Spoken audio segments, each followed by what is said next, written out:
आज काली हवेली की खौफनाक रात को आरव की नजरों से देखते हैं। रोंगटे खड़े कर देने वाला मंजर। रात के 12 बजे रहस्यमयी लाल रोशनी और रोने की आवाजें, बस इन्हीं अफवाहों ने आरव को वहां खींच लिया।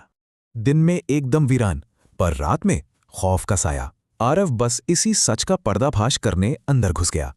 ठीक 12 बजे दरवाजा खुद ब खुद चरमराते हुए खुला।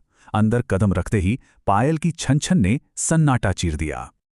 सिया की कांपती आवाज, यहां कोई है, सुनकर आरव एकदम अलर्ट हो गया। खतरा बिल्कुल उनके सिर पर था। अचानक झटके से सारी लाइटें जलीं।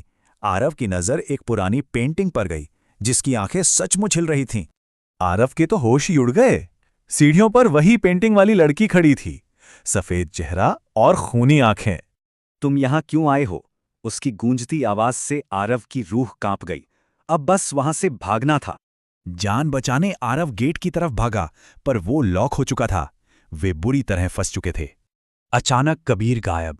सिर्फ उसकी एक चीख गूंजी। आरव ने पागलों की तरह अपनी टॉर्च घुमाई। सांसें अटक चुकी थीं।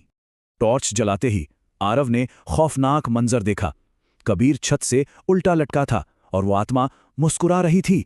हवेली टूट पड़ी, दीवारों से खून बहने लगा, जमीन कांपने लगी। आरव बस जान बचाने की जद्दोजहद में था। तभी आत्मा चीखी, अब कोई जिंदा नहीं जाएगा। आरव के पास एक्शन लेने के लिए सिर्फ चंद सेकंड बचे थे। खौफ के बावजूद आरव ने आखिरी दांव चला।